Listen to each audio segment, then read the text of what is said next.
No. But you didn't daven. You davening here? Yeah. Oh, okay. You davening it?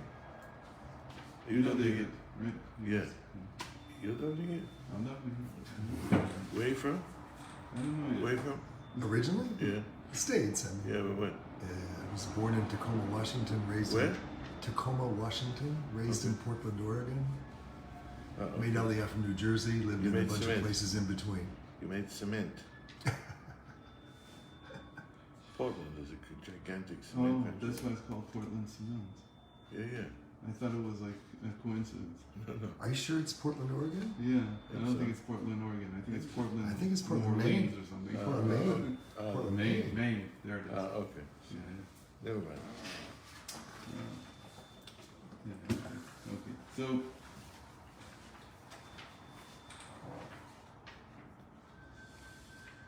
We finished. Okay.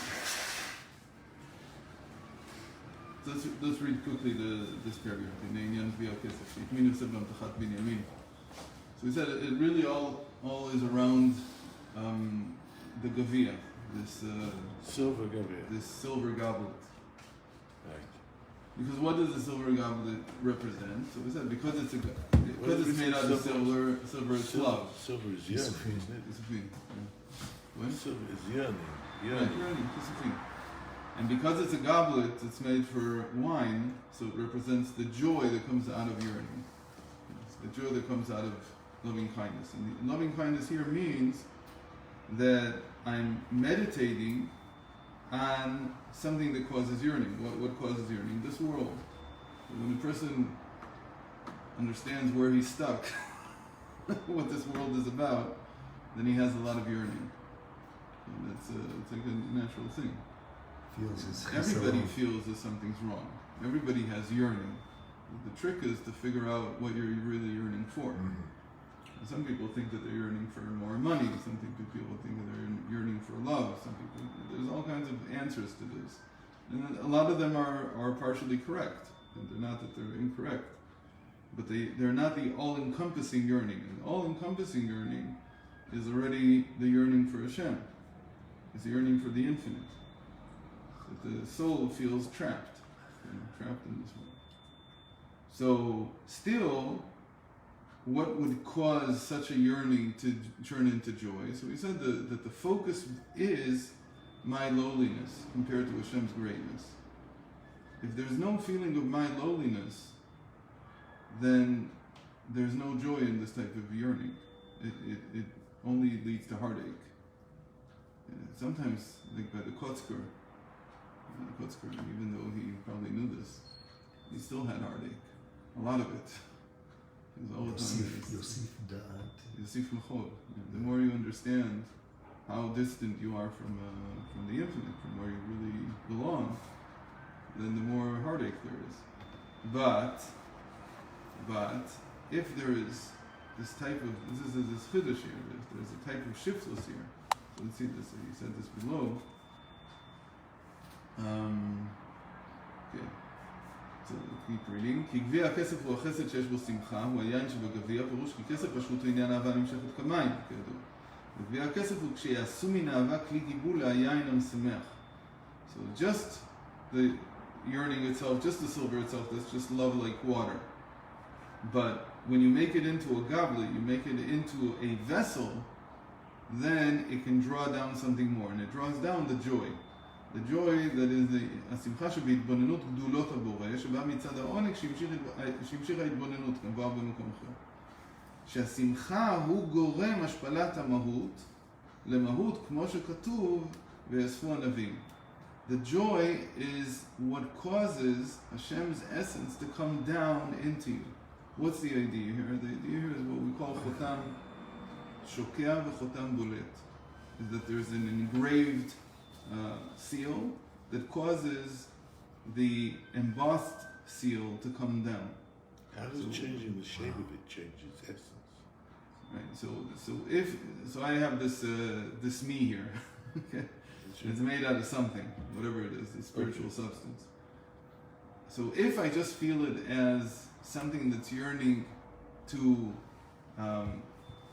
connect higher, So all I feel is myself. Because it's not going to connect so easily.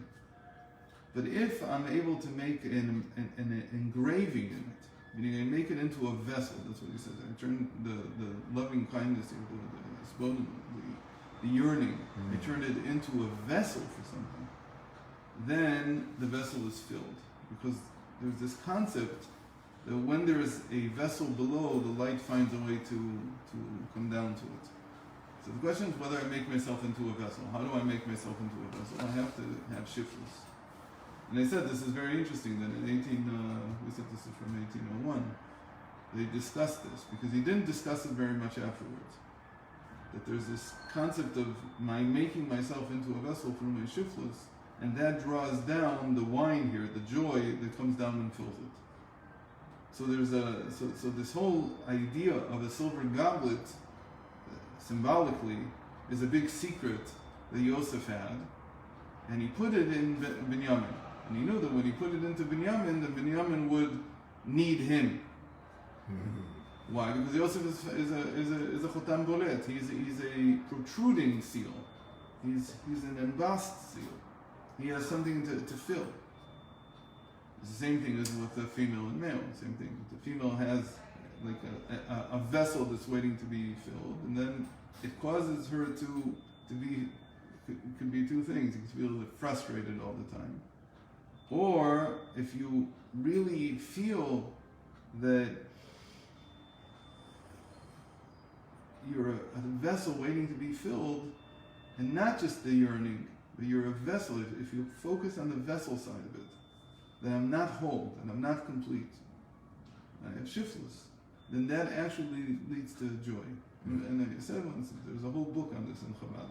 It's called המעשה והשמחה by Rabbi Isaac. There's a whole book that talks about just this one concept. And Rabbi Isaac received this might be actually the source, the silver goblet. I don't remember that he mentions it, but it doesn't mean anything. Okay.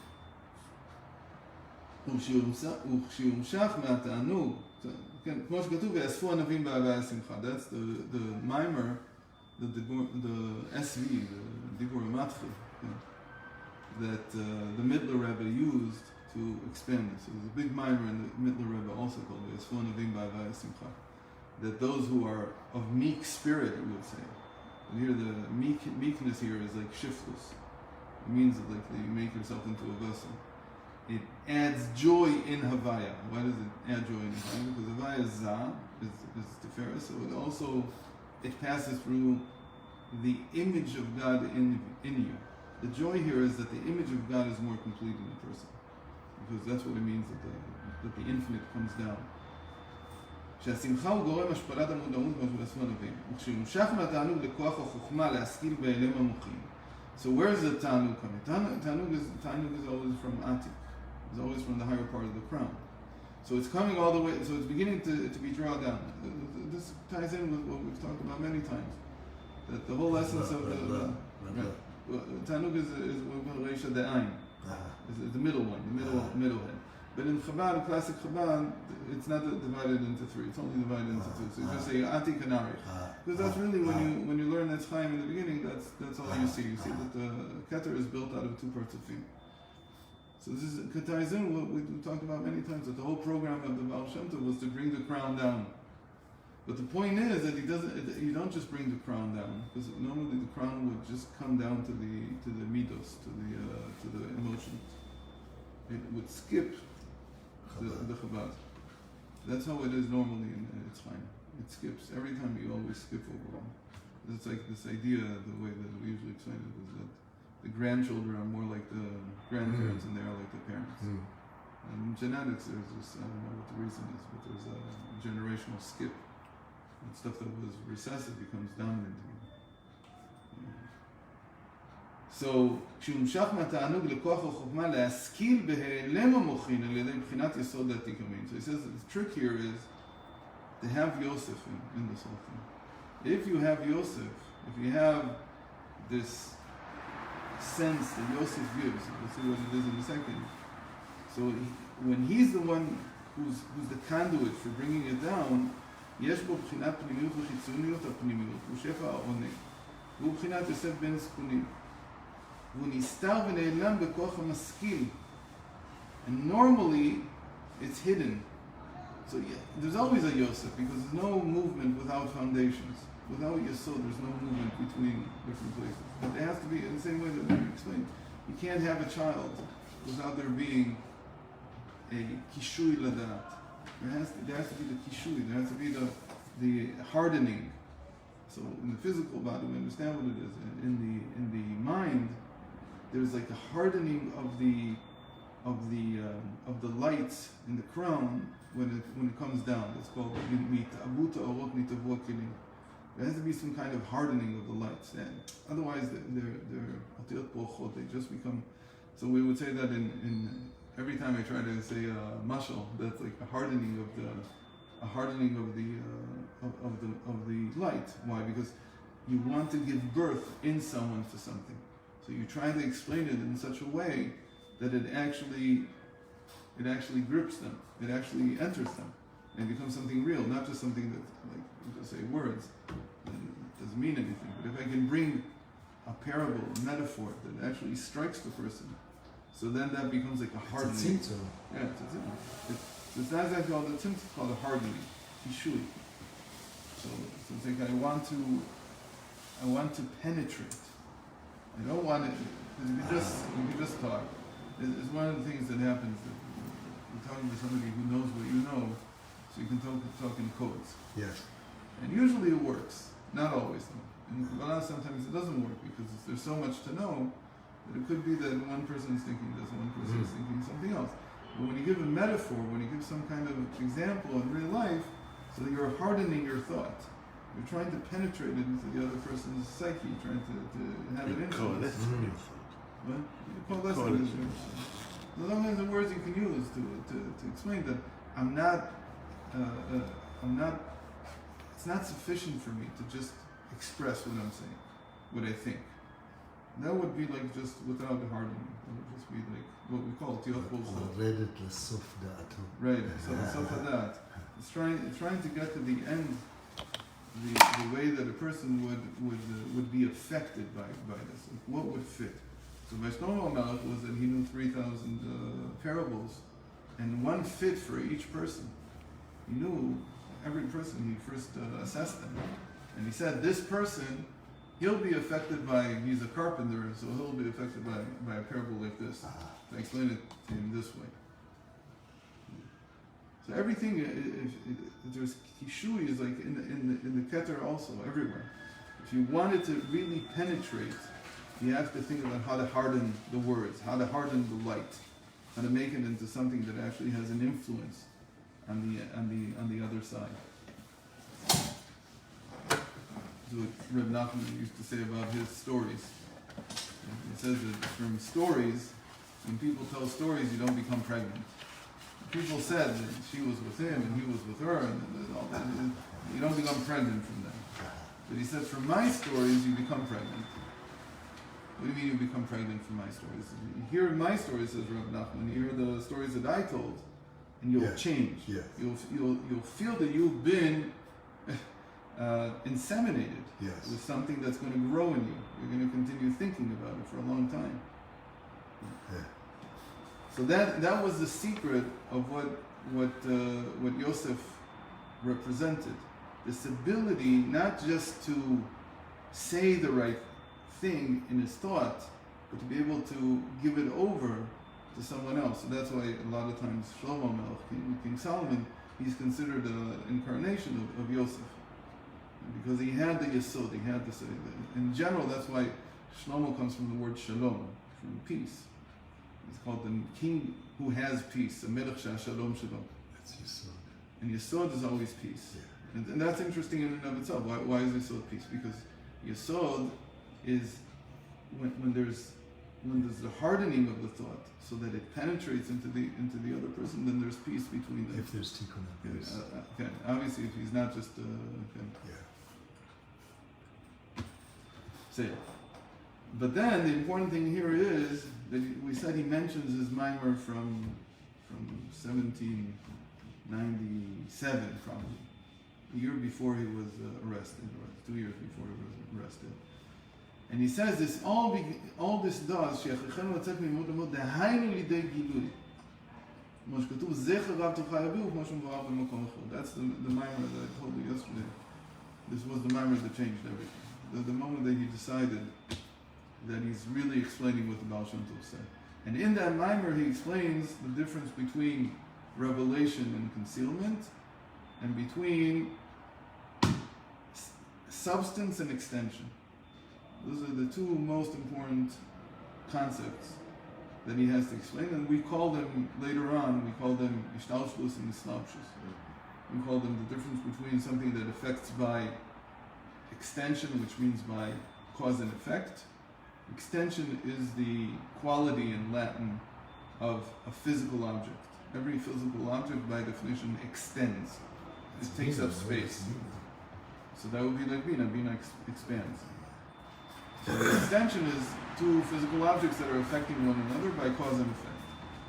But concealment and revelation, this was the big chiddush of the Arizal over the Kabbalah that was before him. That there are things like the world of Atzilus, that was his big chiddush, because the world of Atzilus was not fully understood until the Arizal came along. Because they were still trying to understand it in a sense in terms of cause and effect. And it doesn't work that way. And so yesterday when we had the whole thing, I spilled everything in it. So that was like an attempt to show that in that picture when you see Rabbi Lipsker there blowing the shofar, so in the picture, in the reality it was that he held the shofar. But in the picture he's not holding anything. The shofar is not being held up by his hand. It's just drawn that way. It's just Nice. no connection. So that's how the world of Atzilus is. There's no cause and effect between things. It's just that they're proximate, one near each other. Wow. And really the proximity is just that Hashem decides to show me this thing and then he decides to show me that thing. And in my mind, I put it together as cause and effect. And in this reality, if I don't pick the paper up, it won't go up. But now that it's up and somebody's looking at the screen now on their phone, and they see it there, there's no connection between the paper in my hand and the screen. It's only in this world, in the world of creation, that there's some kind of cause and effect. Because there's extension here, because there's physical objects. But when there's only light is either concealed or revealed. It's a parable for it. So it's all the object, but they're only in a state of light. Anyway, so that's what he explained there. And now he says that really Yosef is always present, but he hasn't revealed himself. There's always a hardening, a thickening of the light. There's always a foundation here that can penetrate. It's always present. The question is whether we become aware of it or not. Again, because in the world of Atzilus, of emanation, there's no process going on. There's no cause and effect. It's not like that I need to think, how do I present this parable so that it's understood? That's only in the world of creation. In the world of emanation, the parable is there. It's already ready. It just hasn't been revealed. So it's not really thinking. So when a person lives in the world of emanation, they don't have an experience of eureka. I found the right way to say this. They feel I moved over. Before I was saying it like this, now I'm saying it like that. I didn't innovate anything. It was here all the time. So we said that's the highlight, that's the apex of the whole story, that Yosef suddenly reveals himself to his brothers. He was Yosef all the time. The world didn't make sense to them, not because the world doesn't make sense, because they couldn't see what the world was. Meaning, they saw a world that was really weird, that they came down to bring food, and this king of Egypt drives them nuts, and it's just, he's just a terrible, vicious. They can't make heads or tails of what he's doing. But really, it all made sense all the time. Like we who read it, that's why we're reading it from the point of view that they couldn't understand. We're reading it from the point of view of Atzilus, of emanation. So even though the Torah is describing things, And it's describing things as if they're cause and effect. It's describing things as if they're in the world of creation, but when you're reading it, you also know the truth.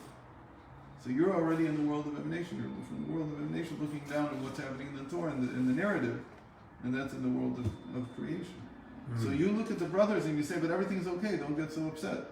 But they don't know that. The same thing is true about everything that happens in our lives. That if there's something to learn from the Torah, is that the Torah could continue telling the annals of everyone. It could tell my annals. On the true plane. Right.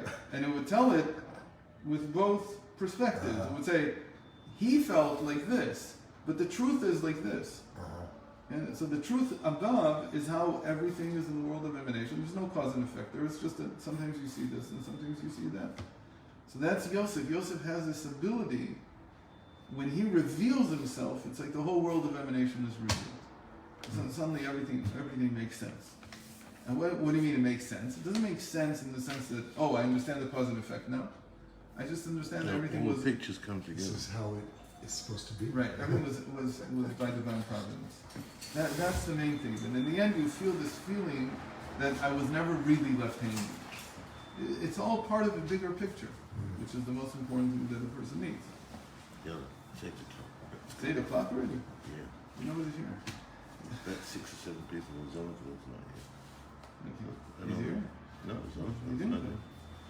I saw him earlier this morning, but he's not here, so maybe he's not coming. Which case you'll be down here from the other. So we'll be finishing the next week. This month. Sometimes we go over now. We want to finish. Not leave things hanging. We want to get to the